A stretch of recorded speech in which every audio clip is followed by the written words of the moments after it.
Ayan po, at pagkatapos po ng isang dekada or pagkatapos ng 10 taon ay saka lamang po magbababa ng desisyon ang Sandigan Bayan dito sa kaso ni Enrile at mga iba pa. Kasama na po dyan si Janet Lim Napoles, at kasama po dyan yung kabit niya na si Attorney Aries. Yan po yung kabit niya, at kasama rin po sa napawalang sala, absuelto po pagkatapos ng 10 taon. Sino ba ang hindi maiingganyo na hindi magnakaw kung ganyan kabagal ang hustisya? Imagine niyo 10 taon bago madesisyonan. Ay noon pa yan mga kan na yan eh. Kitang-kita na yung pagiging kawatan nitong mga kawatang ito. Pero tingnan nyo ngayon, at the end, dismiss. See? Talagang tarantado talaga ang batas natin. Talagang naku po, Diyos mio, hindi ko alam kung ano pang sasabihin ko rito. Pero, ito po ang good news. Kahit na inabsuelto ng Sandigan Bayan itong si Enrile, ay mukha yatang hindi siya inabsuelto ng ating Panginoon. Alam niyo po ba kung bakit? Noong isang nakaraan ay tinapik ko po yan na sinasabi ko, itong si Enrile ay parang karburador ng sasakyan na pumupugak-pugak na. At ngayon po, dahil sa pagkaka-absuelto din sa kaso niya na plunder, ay mukhang, sabi ko nga, mukhang hindi siya inabsuelto ng ating Panginoon, kasi anumang oras mula ngayon, ay baka magpaalam na ito. Yan po ang abangan natin. Ano po ang katibayan natin na magpapaalam na ito? Abay, bangingi na po. Nakaganyan na. Bangingi na. Kung nung nakaraan po, pugak-pugak lang ang paghinga. Ngayon, bangingi na. So, sabi ko nga hindi siya nakalusot sa ating Panginoon. Anyway, ito po ang katibayan na bangingi na. Ito. Ayan po siya. Ngayon, latest po ko ito. Ayan na. Bangingi na. Ano mang oras mo lang ngayon ay baka po magpaalam na ito. So, see? Tingnan nyo. Kaya naiinggan nyo itong mga ibang kawatan, kasi nga tingnan nyo, aabutan ng kamatayan, hindi pa nasisintensyahan.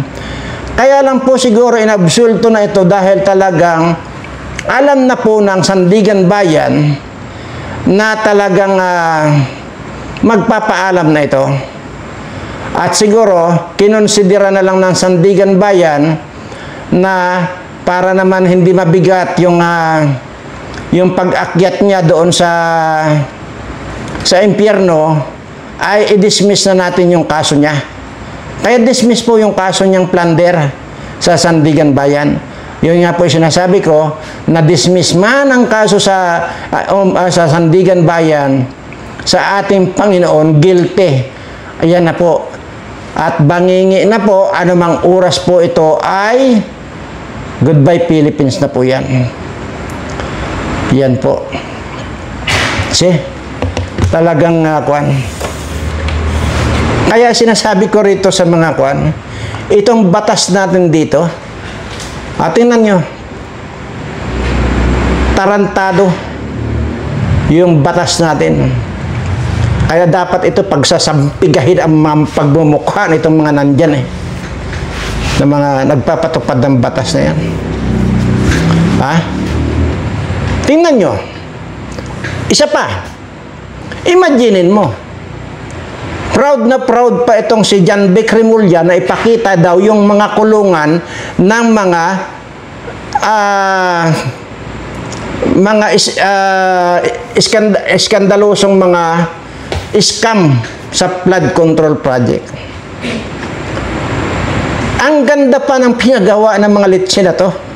Ginastosan natin para maganda yung presuhan nila or maganda yung kalagayan nitong mga animal na itong mga nagnakaw sa atin. Pinagnakawan na tayo't lahat. Ginandahan pa natin yung magiging presuhan. Bobo. Tarantadong batas meron tayo dito. Bakit? Ano bang pagkakaiba nitong bang animal na ito? Itong mga kawatang ito. Itong congressman na ito, ano ba yan nung hindi pa congressman? Hindi ba't ordinaryo lang din yan? Kaya nga sinasabi ko rito, bakit kung talagang guilty sila, di dalhin sila sa Muntinlupa? Isali sila doon sa mga ordinaryong mga preso. Bakit kailangan pa natin pagkagastusan? Yang magiging kulungan itong mga kawatang ito. Sabi ko nga po, yung nagnakaw lang ng manok nagnakaw lang ng mangganti, manok kulong Doon sa kung saan ang normal na kulungan. Ay bakit ito pinagawan pa? Itong mga kawatang ito, pinagawan pa ni John Vic Remulla ng magagandang kulungan at pinagmalaki pa niya. Ay kung hindi ba naman isang kalahating gonggong itong mga nagpapatupad sa batas natin? Madinin mo. Pinagnakawan na tayo, sila pa ang nagpahirap sa marami nating mga Pilipino na ngayon ay gutom na at walang masaing. Ayan, binibibi pa nitong si John Vic Remulla. Talagang tarantado talaga. Mariosep, anong klaseng batas meron tayo dito? Kaya tuloy-tuloy lang ang pagnanakaw nitong mga hayop nito. Dahil iniisip nila, kahit na magnakaw sila yung tagal ng hustisya, patay na yung mga nagnakaw, hindi pa maipapakulong. Paano? Sa tagal. Kagaya itong Enrile na ito. Imagine mo, malakas-lakas pa yan noon. 10 taon ang nakakaraan.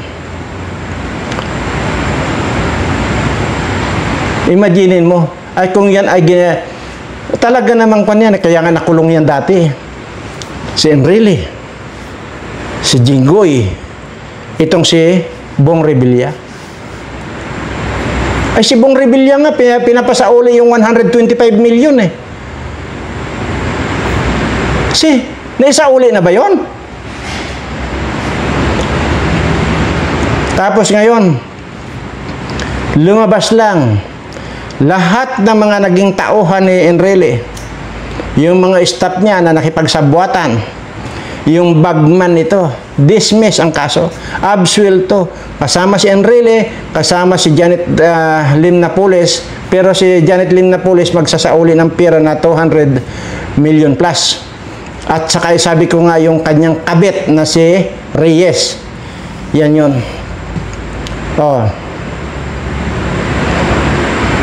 Ang ating pang pagkakaalam, habang binabasa yung sentensya na yung resolusyon ng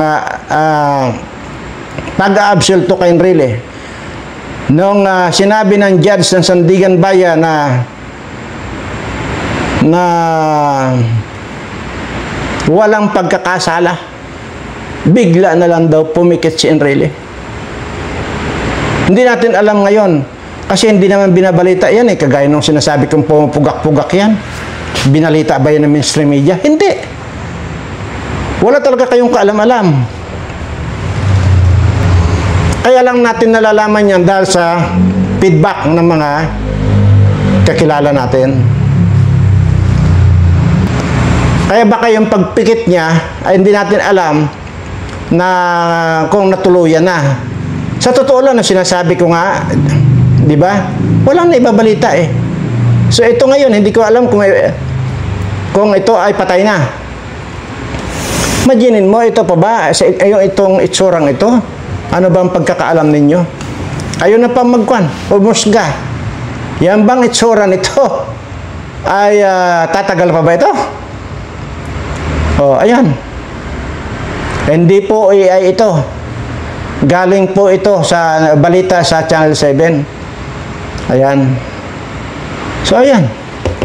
Kung ikaw ay na-dismiss man sa Sandigan Bayan, ay kay Lord, hindi ka dismiss, guilty ka. Beyond reasonable doubt. So, kaya ikaw, sa halip na sa langit ka pupunta, sa impyerno ka mapupunta. Unang-una, ang dami mong pinatay na tao. Ha? Pangalawa, kabuhayan din ng mga kababayan mo. Hanggang Samar, kitaan mo ng bilyones. Yang mga kahoy dyan sa Cagayan na ngayon ang naging sanhi. Baha na kaliwat kanan. See? Kaya ikaw ang dami mong pinatay. So, ayan. Anumang oras mula ngayon ay maka goodbye Philippines ka na. Oh. Anyway. Grabe. Ito mga nangyayari sa atin talaga. At dyan na lang eh. Ito mga na ito eh. Ito mga congressman na ito. Tingnan mo. Wala pang naibabalita itong ICI kung sino-sino ang kakasuhan. Wala pa. Kagaya na lang ting Martin Romualdez na ito. At saka itong si Saldico. Oh. Anong sabi ni Saldico? Huwag nyo akong piliting umuwi. Baka mapilitan akong sabihin ang mastermind mismo ay si Bangag. See? Tapos nag-create para kuno ng independent commission. Hindi naman independent. Kung inyo pong matatandaan, kahapon lang binalita. Kahapon nung binalita na ang sinasabi ay gawin na raw pong live stream yung investigasyon ng ICI. Ngayon na naman binawi. Tingnan mo. Bukas po, abangan ninyo yung aking ibabalita. Dahil puro kababuyan na talaga ang mga nangyayari sa atin. Hindi lang yung pagnanakaw. Imaginin mo pati yung naghahanap buhay na janitor. Janitor po ito. Puinersa na para tirahin yung impluensyang babaeng ito. Nakikiusap yung janitor na, Madam, huwag po kasi kailangan ko po ang trabaho. Pag malaman po ito ni Sir, tiyak, tatanggalin po ako, baka patayin pa ako. Hindi, akong bahala. Yung bahala na yon, hindi nga nagkamali yung kutob ng janitor. Nahuli mismo yung asawa nitong nagpatira sa janitor. Talagang mga baboy na. Baboy na talaga.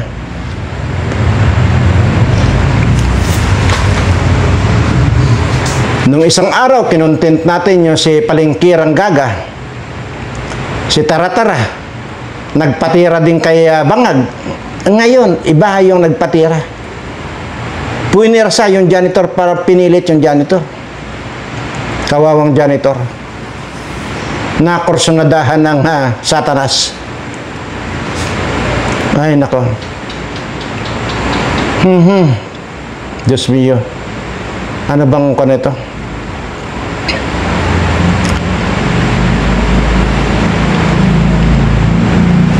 Ano kaya mga dapat gawin dito sa mga hayop na to? Kung alin pa yung mga kung alin pa yung mga korinot na ang bilat, kagaya na si yung wakwak dyan sa Cebu.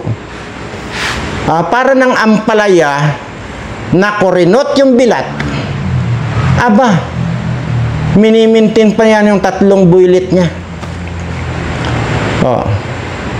Itong isang kurinot dito, na sobra pa sa kurinot sa ampalaya ang bilat nito, pati yung bodyguard, pati yung mga nagbabantay sa kanila, nagpatira, tapos lumabisto, pinatay. Ngayon na janitor na naman. Putya. Grabe. Ano kayang ganito lang po yan, mga kaibigan. Explain ko lang po kaya po nagkakaganito itong mga matatanda na ito ng mga parang ampalaya nakakurinot ang mga bilat ay naglilibog pa. Ang explanation po dyan dahil sa sa Coca-Cola. Paghigop ng Coca-Cola, pagka umipikto yan at parang lang silang naglalakad sa ulap, kung sino-sino na lang hatakin yan para dot-dotin ang mga bilat ng mga hayop na ito, mga nakakadiri ng mga matatanda na ito. Nakakasuka kayo, mga hayop kayo. Marami pa po yan. Marami pa po yung mga nagpatira. Mayroon pa dyan na huling-huli na magkasabay na lumabas. Okay lang sana doon sa mamahaling hotel eh. Hindi doon sa mga pipitsyoging hotel. Kasi nga naman, kung doon sa mga mamahaling hotel, ay magre-register sila ng pangalan nila doon.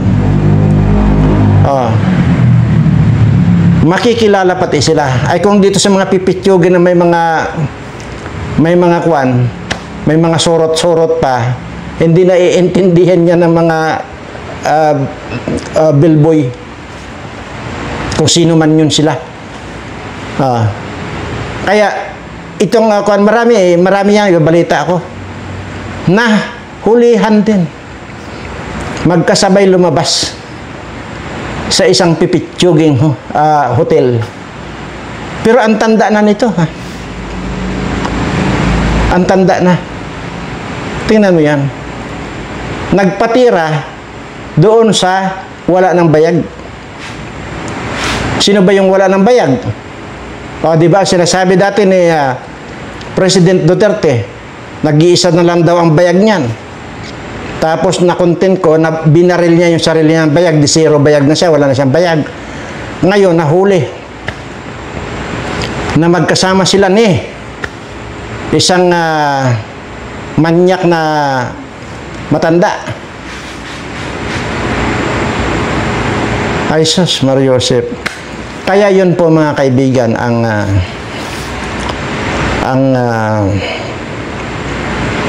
dahilan kung bakit ganito na lang kakawatan itong mga nandyan sa politiko, sa politika at mga official ng gobyerno, kasi nga dahil dyan sa mga bisyo nila na mga kalibugan. Yan po ang dahilan. Maliban pa ba dyan, yung bisyo nila kung papaanong humigop ng Coca-Cola.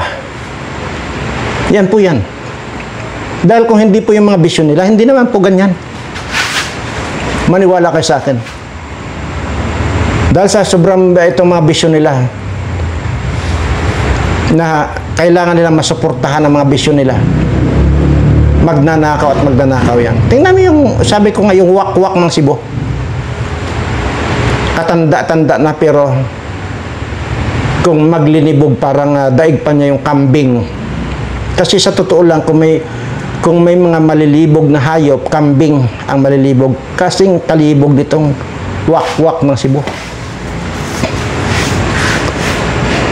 Kaya tingnan mo, bilyon-bilyon ang in-scam nito sa bangko ng HSBC, Hong Kong Shanghai Bank Corporation.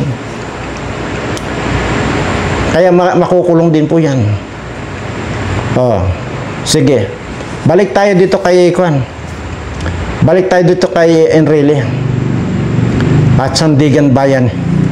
Imagine niyo, bago madesisyonan ang kaso, kung kailan naghihingalo ka na, saka mo dinesisyonan ang kaso ng Enrile. At dinismiss mo pa talaga. Oh. Kasi ang katwiran nila, nitong mga kawatan sa gobyerno, mapapolitiko at mapa-government official, magnakaw na magnakaw, total, bago naman madesisyonan yan, either naghihingalo na sila o patay na sila. Di wala na. Absulto ng mga putang anan to. Oh. Napakarami yung sinasabi ni Remulla na makukulong. Tingnan natin. At sana ay talagang seryoso itong si Remulla na ito na hindi lamang sariling interes ang pinapairal ito. Dapat lahat talaga. Pagka ginawa mo yan, baka humaba-haba pa ang buhay mo. Kasi pagka sariling interes mo lang, sa halip na mabuhay ka pa ng 1 taon, baka kalahating taon na lang. Siya nga pala, mga kaibigan. Hindi ko alam kung parang gusto ko na kayong turuan kung paano ang magbigay ng sakit at problema dito sa mga inaakala niyong mga tao na mga dapat nang patayin. Hindi ko po alam kung anyway, siguro i-discuss ko sa mga ibang pagkakataon. Kasi parang gusto ko na kayong turuan eh. Pero hindi naman po ura-urada mamamatay. Ibibigay ko lang po yung counting background lang. Simple lang po. Kaldero lang yan. Lagyan nyo ng buhangin. Tapos ipaprint ninyo yung picture ng gusto ninyong tarantaduhin. Magpaprint kayo nun, picture. Tapos sulatan nyo ng pangalan. Doon sa kaldero, ibaon ninyo yung picture na yon sa buhangin. At pagkatapos yan, ay isalang ninyo sa apoy. Pero huwag sakalan na huwag sakalan na ano to, yung gasol or silin, huwag doon. Dapat sa kahoy ninyo. Magkuhan kayo ng kahoy, sindi kayo ng kahoy, lagay nyo kalan na kahoy ang gagamitin nyo. Isalang ninyo yung sinasabi kong kaldero na may buhangin na nakapaloob doon yung mga litrato nila at pangalanan ninyo. Isalang ninyo hanggang sa umusok yung buhangin. Hanggang sa umusok yung buhangin sa kaldero. At pagkatapos niyan, mag-ready kayo ng ihukay ninyo sa lupa. Kasi kung lang naman yun eh. Kaldero, maliit lang yun eh. Ihukay ninyo sa lupa. Ibaon ninyo sa lupa. Ilagay ninyo dyan. Takpan ninyo para nakalibing. At pagkatapos ng 7 araw, magsindi kayo ng kandila. Araw-araw. Pagkatapos ng 7 araw, pang 8 araw, magsindi kayo ng kandila. At gawin din ninyo yan ng araw-araw, magsindi kayo ng kandila ng 7 rin na araw-araw na hating gabi. Sindihan yung kandila.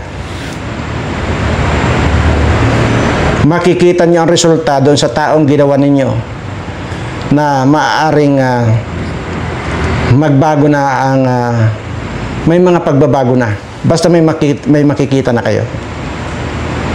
Pag may nakikita na kayo, nakaganti na kayo sa mga taong nang api sa inyo, nang balahura sa inyo.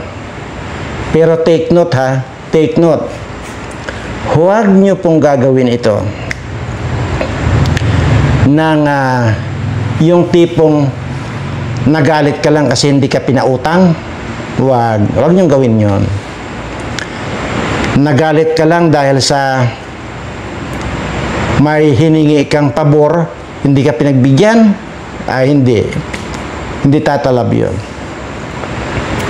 Ang ginagawa nito, halimbawa, yung tinatarantado kayo, iniinsulto kayo, minumura kayo araw-araw, halimbawa, ng kapitbahay ninyo, or kahit na sino, saka nyo gawin yan, tinuro ko.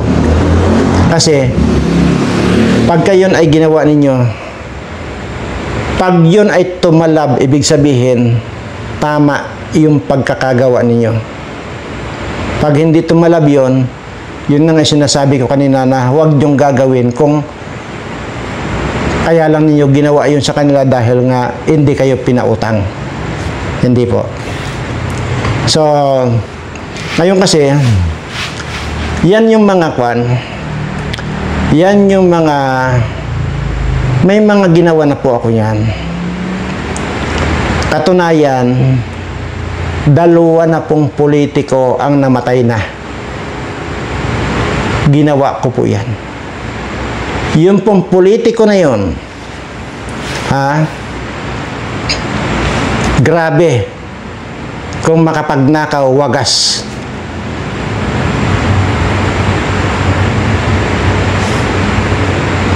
Ayan. Ako po kasi pagka gumawa ako, sigurado ako na tatalab at tatalab yan.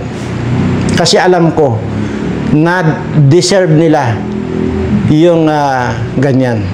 Actually, hindi naman po agad-agad mamamatay yan. May mararamdaman muna, halimbawa yan ng parang hindi mapakali, hindi makatulog, parang laging mayroong kalaban, parang laging may naghahabol sa kanya. Kaya maraming bumabagabag sa utak nila hanggang sa pag hindi ka na nakakatulog, siyempre, ano pang mangyayari sa iba? Mamatay ka. Yan po yan. 2 na po. Yung politiko na ginawang ko nito, patay na ngayon. Patay na. At hindi ko po gusto nakuan, pero ang gusto ko lang dito sana, yung tipong bigyan lang ng sakit talaga. Para pagdusahan nila. Kaso, wala, mahina eh. Dahil sa mahina, ay bumigay ang katawan. Kaya, kung matatandaan ninyo, kung mabalikan nyo lang yung mga video ko nung una, na ang dami kong kinagagalitan ng mga bashers ko. Di ba? Mga bashers ko. Ano sinasabi ko? Makiramdam ka sa sarili mo.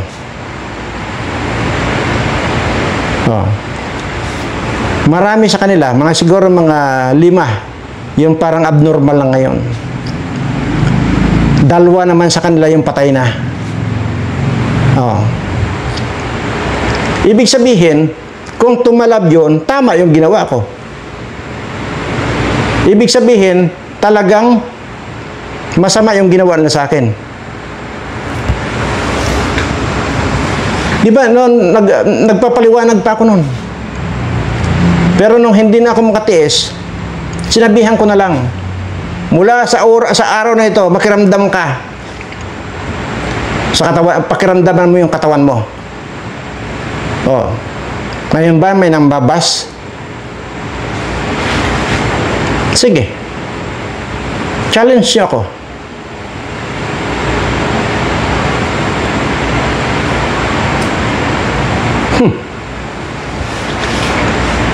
Ganun naman po yan. Hindi po masasabing kung ano pa yon. Legal po yan. Ginamit po yan nung panahon pa, nung unang panahon pa, yung pamamaraan na yan kung papaano mo bigyan ng sakit yung mga ng api, ng bastos, ng gago sa iyo. Ganun naman po. Pero huwag nyo naman gawin sa asawa ninyo na hindi lang kayo napagbigyan kasi lasing, tapos gaganunin na yung asawa niyo. Huwag naman ganun. Hindi tatalab yun. Yung tipong humihiram ka lang ng karayom, hindi ka pinagbigyan, gaganunin mo na, ay hindi rin po. Hindi ganun. Dapat, yung may ginawa talaga sa iyo na talagang inapi ka, binastos ka, ginago ka, tinarantado ka, ininsulto ka, doon po napakabilis mag-response yung gagawin ninyo. Sa mga darating na araw kasi, sa totoo lang po, minsan kung nakikita ninyo yung mata ko, parang puyat na puyat. Ang dami ko po kasi talagang ginagawa, sa totoo lang. Hindi man ako gumagawa ng mga, hindi man ako nag-aararo, hindi man ako gumagawa ng kung anong pagtatabas ng damo. Ibig po sabihin,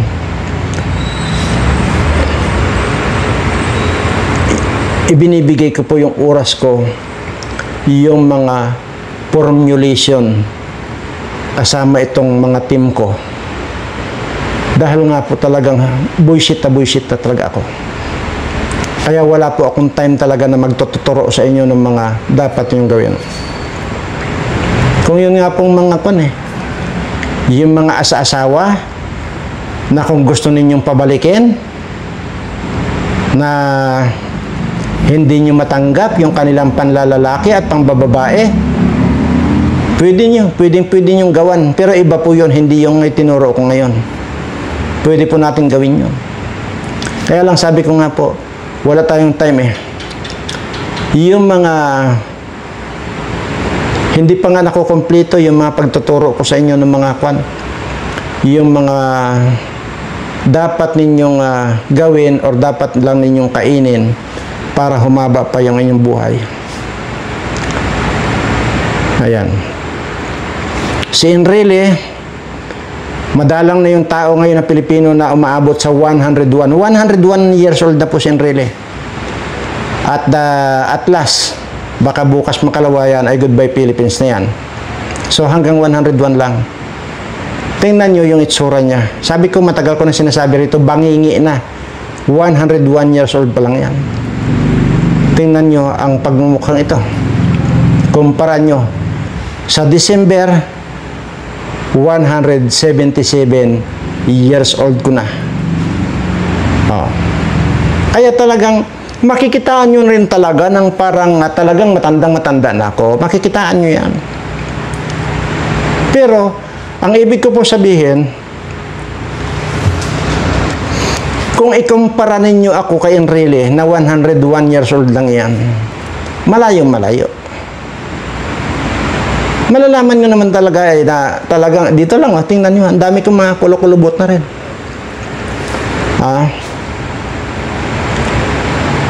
Talagang matanda na ako. Pero, hindi nyo aakalain na 177 years old ko na. Kaya doon sa 177 years old ko na, imaginin mo yung pinagdaanan ko. Panahon pa ng Amerikano, panahon pa ng Hapon, nandyan ako. Kaya nga po yung sinasabi ko dati sa inyo. Kaya may mga naitabi tayong mga kamuting dilaw. Kasi nung time ng Amerikano, pinangkulikta-kulikta nila lahat yung mga kamuting dilaw, tapos kami yan ang nagpapasaan kung saan-saan namin dadalhin, ihuhukay namin sa kung saan, ilalagay namin sa kuweba, yung iba sa dagat. At nung natapos na yun, babarilin ka na ng Hapon, papatayin ka na ng Hapon. Kaya sinasabi ko, itong likod ko, darating ang araw na magkita-kita tayo, makita ninyo itong likod ko, mangingilabot kayo. Dahil wala na kayong makitang balat dyan, kundi makikita ninyo piklat ng pinagdikitan ng mga bala.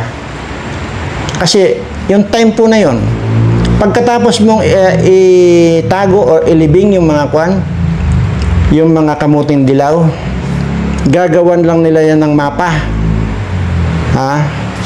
Pagkatapos yan, mailibing nyo doon sa isang lugar na yon, kuweba man yan, dagat man yan, bundok man yan.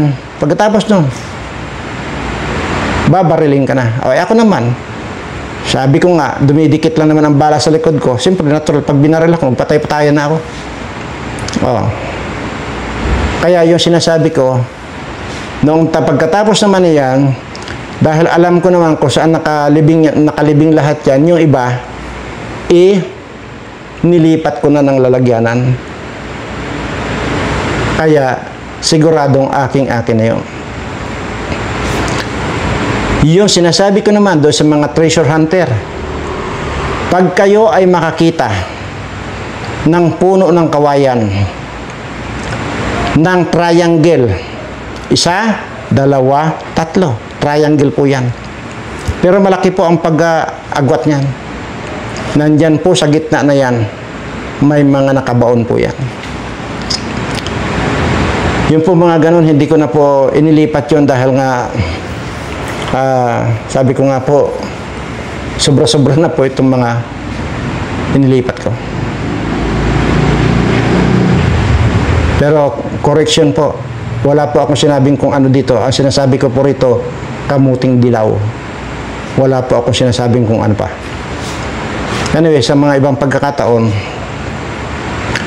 i-discuss ko rito kung paano nyo pababalikin yung mga asawa ninyong naglayas na, humiwalay sa inyo dahil ng lalaki, ng babae, pwede nyong pabalikin na kayo na lang ang pagtutuunan ng panahon. At hindi na niya kailangan yung mga babae niya o lalaki niya. At yun lamang. Marami akong ituturo sa inyo. Dahil gusto ko rito, kasi kung sa December 177 years old ko na, 23 years na lang ako mamamalagi sa mundong ito. 23 years old, at 23 years na lang. So yung 23 years na yan na mamamalagi pa ako sa mundong ito, marami kayong makukuha, marami kayong matututunan, at yung sinasabi kong swerte, mapapasa inyo yan. Maniwala lang kayo. Lahat yan na pagdaanan ko. Imaginin mo lang kung gaano na ako katanda. Sabi nga nila, parang hindi naman parang puro fake news ako. Hindi po. Anong makukuha ko? Bakit ako magpi-fake news at sasabihin kong 177 years old ko, hindi naman pala? Anong mapapala ako? Diba? Ganun lang yun. Anyway, mahaba na po tayo. Sa lahat po ng aking mga subscriber, tuloy lang po ang buhay. Tuloy lang po yung ating pananampalataya sa ating Panginoon. I-surrender nyo na po, ibigay nyo na po ang inyong buong buhay sa ating Panginoon at sabihin nyo sa Kanya, ikaw na po, Lord, ang bahalang gumawa ng programa para sa akin. Maraming salamat po. Mahal na mahal ko po kayong lahat.